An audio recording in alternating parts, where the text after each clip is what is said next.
In today's video, I'm going to teach you how to flatten image in Inkscape. Flattening in Inkscape takes any overlapping shapes you see on your canvas and breaks them into clean, non-overlapping pieces that exactly match the visible artwork. This is especially helpful when you want precise, cut-ready parts, need to avoid hidden overlaps in print or laser workflows, or simply want simpler, more manageable shapes. First, launch Inkscape on your desktop. Give it a moment to load your workspace. If you haven't used Inkscape recently, it's a good idea to keep a modern version installed so you have access to current features and menus that we'll use today.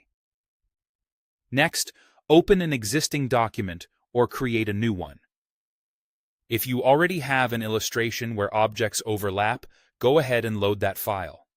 If you're starting fresh, create a new document and add a few shapes that intersect, circles, rectangles, or custom paths, so you can see the results clearly when they're flattened. Now, select the overlapping objects you want to flatten. Use the Select tool, the arrow icon at the top of the toolbar. Click the first object, then hold Shift and click each additional object you want to include. You can also drag a selection box around them to grab multiple shapes at once. Be sure you actually have more than one object selected. Flattening only makes sense when objects overlap or touch. With your object selected, go to the Path menu in the top menu bar. This is where Inkscape keeps its powerful path operations, and it's the place you'll return to often for combining, splitting, and cleaning up vector shapes. Click Flatten.